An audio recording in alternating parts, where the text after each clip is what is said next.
अस्सलाम वालेकुम नाज़रीन, गुलिस्तान लाइव नशरियात के सोशल मीडिया प्लेटफॉर्म में आपका खैर मकदूम। आपका मेज़बान पीर मुजफ्फर और मेरे साथ है मेरे कैमरा पर्सन मीर तारिक। नाज़रीन मोहतरम, आज हम बात करेंगे चेस्ट डिजीज, यानी कि जो इस वक्त अगर हम अपने वादी कश्मीर की बात करें, जो ही यहाँ पे विंटर दस्तक दे रहा है, तो इस ज़माने में अक्सर बेशतर हम देख रहे हैं आज हॉस्पिटलों में ज़्यादा भीड़ देखने को मिल रहे हैं। ज़्यादातर जो छाती बीमारी में इस वक्त मुब्तला हो चुके हैं बीमार, और इस ज़िम्मे में हमने गनीमत जाना। आज हम सब डिस्ट्रिक्ट हॉस्पिटल कोकरनाग में आए और यहाँ पे डॉक्टर कुयूम साहब से जानना चाहेंगे कि बेसिकली जो ये चेस्ट डिजीज ये क्या है, किन कारणों की वजह से ये फैल जाती है और एहतियाती तदाबीर क्या करने चाहिए। क्योंकि मैं बता दूं, फिलहाल जो इस वक्त का मौसम है, खासकर जब जो ही यहाँ पे विंटर यानी कि मौसम सरमा यहाँ पे दस्तक दिखता है। खासकर मैं बता दूं, इससे पहले अगर हम कोविड-19 की बात करें, उस दौर से भी हम गुजरे हैं, लेकिन अल्हम्दुलिल्लाह ऊपर वाले का करम है कि हम अल्हम्दुलिल्लाह चेस्ट चौबंद इस वक्त लग रहे हैं। लेकिन आज हम जानना चाहेंगे जो ये बीमारी है किन कारणों की वजह से फैल जाती है और कौन से ऐसे तदाबीर है जिन पर हमें अमल करनी चाहिए। तो आइए बात करते हैं डॉक्टर साहब से। डॉक्टर साहब, आपका इस्तेकबाल है हमारे गुलिस्तान लाइव फील्ड में। पहला मौका आज आपको मिला है हमारे साथ बात करने का। आज हम फर्स्ट ऑफ ऑल बात करेंगे जो ये चेस्ट डिजीज है, यानी कि जो दमे की बीमारी इसको बोलते हैं, किन कारणों की वजह से ये मतलब फैल जाती है, या किन कारणों की वजह से ये एक पेशेंट में पैदा होती है, और कौन कौन से ऐसे तदाबीर है, एहतियाती तदाबीर जो एक पेशेंट को लाजमन अपनाना चाहिए। Thank you. पहले तो मैं आपका शुक्रगुजार हूँ कि आप आए यहाँ और मुझे भी कुछ शेयर करने का मौका मिला। Thank you. तो पहली बात है कि जो चेस्ट इन्फेक्शंस है, ये साल में किसी भी महीने में एक पेशेंट को लग सकती है, लेकिन पर्टिकुलरली जो है हमारे कश्मीर में चूंकि अब जो है सर्दियों का मौसम आ गया है, तो इनमें ज्यादा फ्लेयर अप्स होते हैं ये चेस्ट इन्फेक्शंस जी। तो क्योंकि वायरल भी होते हैं, बैक्टीरियल इन्फेक्शंस भी होते हैं, तो जो स्पेसिफिकली इस साल तो जैसा कि देखने को मिला है वायरल ही है। तो इसमें जो रेस्पिरेटरी सिंसाइटियल वायरस है या इन्फ्लुएंजा वायरस है, न्यूमोकोकल है, तो ये जो है ये सर्दियों में फ्लेयर अप हो जाते हैं। तो इसमें यही सीन रहता है कि पेशेंट्स जो ऑलरेडी चेस्ट इन्फेक्शंस जिन पेशेंट्स में होते हैं, तो उनमें ज्यादा खतरा रहता है सर्दियों में ये प्रेसिपिटेट हो जाए सर्दियों की वजह से जी।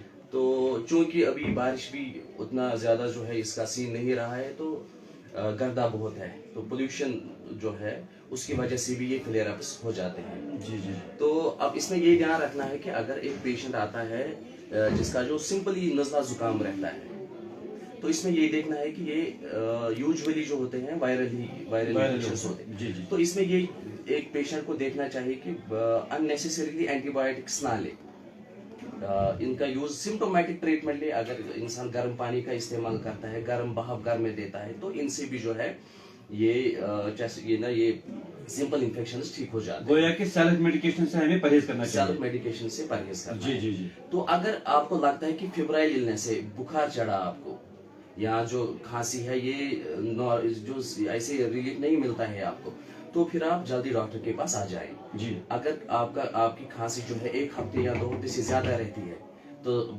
अच्छे से चेकअप कराए, एक चेस्ट एक्सरे कराए, फ्लू का टेस्ट कराए, क्योंकि ट्यूबरक्लोसिस भी फ्लेयर अप हो जाती है सर्दियों में, तो उसका भी ध्यान रखना है जी जी। तो ज्यादा से आज जो है ज्यादा पेशेंट्स देखने को मिले इस महीने, ज्यादातर जो है नज़ला जुकाम, ये ज्यादा पेशेंट्स आ रहे हैं हमारे पास, खांसी भी बहुत ज्यादा आ रही है। डॉक्टर साहब, आपसे मैं जानना चाहूंगा, एज फैक्टर कितना इस पे मतलब इफेक्ट कर रहा है? क्या इसमें एक एज फैक्टर का बिल्कुल बिल्कुल एज फैक्टर बहुत ज्यादा मैटर करता है। आप देखिए, अगर आप हमारी ओपीडी में देखेंगे तो बच्चे बहुत ज्यादा आते हैं, 200-300 पेशेंट्स हम बच्चे दिन भर देखते हैं। तो ओल्ड पेशेंट्स जो चूंकि इम्यून सिस्टम फिर कमजोर हो जाता है, उनमें भी ज्यादा रहता है, बच्चों में भी ज्यादा रहता है, और मिडिल एज में यूजुअली कम देखने को मिलता है। और जो हमारे कुछ डायबिटिक पेशेंट्स होते हैं या हाइपरटेंसिव पेशेंट्स होते हैं, उनमें भी ज्यादा ये अटैक कर सकता है चेस्ट इन्फेक्शन जी जी जी जी। तो एज फैक्टर्स में बहुत मैटर करता है, तो इसलिए इम्पोर्टेंट है आप बच्चों को जो है वैक्सीनेशन का खास ख्याल रखा जाए बच्चों में। जैसे खासकर फ्लू वैक्सीन हम हर साल कहते हैं कि आप फ्लू वैक्सीन लगाया करें, तो अक्टूबर नवंबर का बेस्ट महीना रहता है। एक मिथ है कि फ्लू वैक्सीन जो है आप ये स्पेसिफिकली अक्टूबर नवंबर में लगा सकते हैं, but this is a myth. आप फ्लू वैक्सीन साल में किसी भी महीने में लगा सकते हैं। अब चूंकि कश्मीर में जो है सर्दियों का मौसम आता है, तो हम कहते हैं कि बेस्ट जो है इसका अक्टूबर नवंबर है। तो मैं तो अगेन रिक्वेस्ट करता हूँ हर एक बंदे से, हर एक अपनी कम्युनिटी में, अपने कश्मीर को, कि आप हर एक बंदा जो है वो फ्लू वैक्सीन ले, क्योंकि हम देखने को मिलता है जो भी फ्लू वैक्सीन लेता है कि उनमें चेस्ट इन्फेक्शन खतरा रहता है, हो सकते हैं चेस्ट इन्फेक्शंस, बट सीवियरिटी उतनी नहीं होगी जी if you are taking flu जी वैक्सीन। जी तो इन्फेक्शन हो सकता है जी। बट सीवियरिटी उतनी नहीं रहती है फिर उन पेशेंट्स से जो फ्लू वैक्सीन लेते हैं। डॉक्टर साहब, हम गुजर चुके हैं जो कोविड का यहाँ पे एक मतलब 3 या 4 लहरें हमने देखी हैं जी। और ऊपर वाले का करम है कि अल्हम्दुलिल्लाह इस वक्त हम रोबरो से हैं।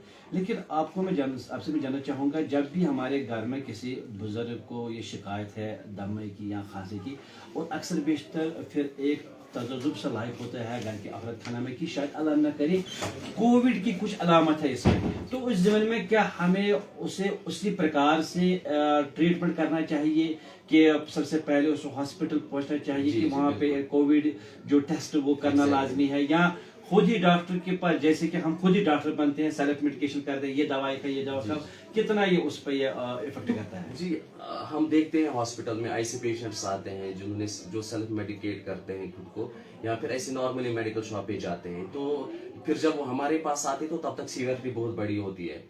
तो इसलिए बेटर है कि जो ही अगर ऐसा पेशेंट है आपके घर में, जैसे सीओपीडी पेशेंट्स है, तो सर्दियों में उनका जो है इन्फेक्शन ये जो है फ्लेयर अप हो जाती है, उनकी डिजीज प्रेसिपिटेट हो जाती है सर्दियों की वजह से, तो बेटर है कि रेगुलर चेकअप उन पेशेंट्स का कराया जाए। जी। हाँ, अगर आपको ज्यादा सांस की दिक्कत हो रही है, इसको कोविड टेस्ट कराए, इसका जो है चेस्ट एक्सरे कराया जाए, या ट्यूबरकुलोसिस के लिए भी इसका जो है थू का टेस्ट कराया जाए। तो ये चीज इंपॉर्टेंट है इसमें। और कुछ मेडिकेशंस हम फिर इन पेशेंट्स को रखते हैं जो वो रेगुलरली फिर फॉलो अप पे भी रखते हैं, तो इनको वो 2-3 महीने के लिए हम उनका जो डोजेज बढ़ाते हैं सर्दियों में। तो बेटर है कि आप पेशेंट्स, जो भी ऐसे पेशेंट्स हैं, लाजमी उनका आप महीने में 2-3 बार आप चेकअप कराएं हॉस्पिटल में। डॉक्टर साहब, जहाँ पे आप इस वक्त फराइज अंजाम दे रहे हैं, फौत लगा रहे हैं काफ़ी, क्योंकि मैं आपको बता दूँ ऐसी भी कुछ फैमिली हैं कि जो अभी भी इससे नावाकिफ है कि जो तबी सहूलियत होनी चाहिए उनको वहाँ पे उस प्रकार के नहीं मिल रहे हैं। तो अवेयर करने के लिए, खासकर अगर हम उन एसटी कम्युनिटी लोगों की बात करें जिनके पास अभी ये नॉलेज नहीं है, क्योंकि ज़्यादा वो धुएं के साथ करते हैं, या ऐसा उनका जो वहाँ पे एटमॉस्फेयर है कि वो उनके साथ मैच नहीं कर सकता है, उनके लिए क्या मैसेज है? उनके लिए यही मैसेज है कि आप जो है, अगर आप धुएं का ज्यादा इस्तेमाल करते हैं, कि इससे परहेज करें, इससे दूर रहे, जितनी कोशिश करें, खासकर सर्दियों में इससे दरकिनार करें। और जो है अगर आप उस कम्युनिटी, आज जो है हमारे पीएचसीज है, एंटी पीएचसीज है, मैक्सिमम हमारा एरिया कैटर करती है हॉस्पिटल्स, और अल्हम्दुलिल्लाह डॉक्टर्स भी अवेलेबल रहते हैं, और 24 घंटे हमारे पीएचसी सीएचसी चल रहे हैं अभी हमारे इलाके में स्पेसिफिकली। तो इसमें यही है कि उनके लिए भी यही जो है हमारी रिक्वेस्ट है कि आप एटलीस्ट, अगर आप नहीं आ सकते, 1 महीने में आप अपना चेकअप कराइए, खासकर स्पेसिफिकली चेस्ट इन्फेक्शन का, जो क्योंकि एसटी, आपने सही बोला कि एसटी कम्युनिटीज में हम ज्यादा देखते हैं, यहाँ पेशेंट्स आते हैं हमारे पास, तो उनके लिए भी यही हमारा मैसेज है कि आप रेगुलरली अपना चेकअप कराएं। हॉस्पिटल्स में हमारी जो फैसिलिटी अवेलेबल है, आप देखें हमारे हॉस्पिटल में ट्यूबरकुलोसिस के लिए हम चेकअप करते हैं, चेस्ट एक्सरेज अवेलेबल है, ऑलमोस्ट एवरी टेस्ट हमारे पास अभी हॉस्पिटल में अवेलेबल है। तो हमारा ये स्पेसिफिकली एसडीएच को करना बिल्कुल नज़दीक है, तो उनके लिए यही मैसेज है हमारे कि आप आए, आप हमारी जो ये भी फैसिलिटीज है अवेलेबल, आप ये इन चीज़ों का फायदा उठा सकते हैं। और खासकर मैं बोलूँगा कि गोल्डन कार्ड से भी हम मुझे लगता है कि अब सबों ने तो बनाया है, तो फ्री मेडिसिन मिलती हैं, अगर एडमिट रहता है पेशेंट उनको हम फ्री मेडिसिन यहाँ फराहम करते हैं, फ्री टेस्ट हम उनके लिए मुयसर करते हैं। तो यही मैसेज है उनका, आप इस गोल्डन कार्ड का भरपूर फायदा उठाएं। डॉक्टर साहब, आखिरी मैसेज जाते जाते, जो लोग स्मोकिंग करते हैं जी, क्योंकि हम अक्सर बेशतर देखते हैं कि जो यूथ है इस वक्त ज़्यादा इसमें इन्वॉल्व हो चुका है, एक तरफ हम इस वक्त अवेयरनेस प्रोग्राम्स करते हैं, नशा मुक्त अभियान, लेकिन जो ये यूथ इस वक्त इसमें मुब्तला हो चुका है, चाहे हम ड्रग एडिक्ट की बात करें, तो जो स्मोकर्स है उनके लिए एक मैसेज क्या है, और साथ ही अगर उन पे ये बीमारी अटैक करते कितना कठिन उनके लिए ये होता है कि वो इससे वापस आ जाए। जी, आपने यहाँ बहुत अच्छी बात उठाई है। हम देखते हैं स्मोकर जो है, इनको तो ऐसे लगता है कि दैट हमारा चेस्ट ठीक है, लेकिन हम यहाँ भी पेशेंट्स ऐसे देखते हैं जो भी स्मोकर है, अगर उनमें चेस्ट इन्फेक्शन हो जाता है लेकिन वो बड़ा मैसिव होता है और ठीक ठाक उनमें इन्फेक्शन डेवलप हो जाता है। और ये भी सीन है इनमें कि वो हाइपरटेंशन के ज़्यादा प्रोन हो जाते हैं उसके लिए। और इनफैक्ट हार्ट अटैक्स का भी एक बहुत अहम काज है, बहुत अहम क्या, हमें लगता है कि मैक्सिमम पेशेंट्स जो यंग एडल्ट्स में हो जाता है हार्ट अटैक, वो जस्ट बिकॉज ऑफ जो स्मोकिंग की वजह से। तो हमारा मैसेज यही यूथ से है कि इससे आप दूर रहे। अगर आपसे नहीं हो पाता है, आप डॉक्टर कंसल्ट कीजिए, साइकेट्रिस्ट से कंसल्ट कीजिए, तो उसी हिसाब से हम उनका मेडिसिन भी कुछ रखते हैं जो स्मोकिंग से जो परहेज हो जा सकता है। तो इनके लिए यही बेहतरीन ये मैसेज है कि स्मोकिंग बिल्कुल अवॉइड कीजिए जितना हो सके, क्योंकि हम देखते हैं ऐसे एडल्ट यंग एडल्ट आते हैं हमारे पास जो अभी 30 साल के होते हैं, बट दे आर हाइपरटेंसिव, उनको चेस्ट पेन होता है, चेस्ट पेन आते हैं ये लेके। तो बेटर है कि स्मोकिंग अवॉइड करें, इसके बहुत सारे नुकसान हैं। डॉक्टर साहब, आपका बहुत बहुत शुक्रिया, आपने खुले ज़हन प्यार से बात की और समझाया, खासकर जो हमारे व्यूअर्स हैं, हमारे नाज़रीन किराम की प्रोग्राम उन्हीं के लिए है, क्योंकि मैं बता दूं ये एक अहम मुद्दा था हमारे लिए, हमारे नाज़रीन किराम के लिए। आपका एक बार फिर बहुत बहुत शुक्रिया हमारे साथ बात करने के लिए। बिल्कुल नाज़रीन मोहतरम, उम्मीद है कि आपको जो यह पेशकश हमारी ये पसंद आई होगी। और बिल्कुल मैं बता दूं आज हमारा मुद्दा था खांसी, यानी कि जो चेस्ट डिजीज, दमे की बीमारी, इसमें जो लोग मुब्तला होते हैं या एज फैक्टर का लाजमन इसमें एक अमल दखल हमें देखने को मिल रहा है। डॉक्टर साहब का ये कहना है कि जो 50 से 60 साल के ऊपर जो बुजुर्ग होते हैं उन पर ज्यादा ही अटैक कर रहे हैं। इन्होंने हमारे साथ मुफस्सल तरीके से बात की, मुदल्लल तरीके से बात की, और साथ ही जो ट्रीटमेंट के हवाले से इन्होंने कहा कि उनको चाहिए कि वो सेल्फ मेडिकेशन से परहेज करें। और साथ जो लोग, जो यूथ इस वक्त स्मोकिंग करने में लगे हुए हैं, उनको लग रहा है कि हम हीरो बन गए हैं, लेकिन अल्लाह के करम से मेहरबानी करके अपनी जान को बचाइए। फर्स्ट ऑफ ऑल अपना जो जान है, अपनी जान की मतलब जान तहफ़्फ़ुज़ कीजिए, इसका ख्याल रखिए, और तभी तो हम जो पूरा सोसाइटी है, जो पूरा समाज, इसकी आप रखवाली कर सकते हैं। तो बनते रहे गुलिस्तान लाइव फीड के साथ। दीजिए अपने मेजबान पीर मुजफ्फर और मेरे कैमरा पर्सन मीर तारिक को इजाजत, इस वादे के साथ अल्लाह ने चाहा आपसे फिर दोबारा मुलाकात होगी एक और शुमारे में। तब तक आप खुश रहे, आबाद रहे। अस्सलाम वालेकुम।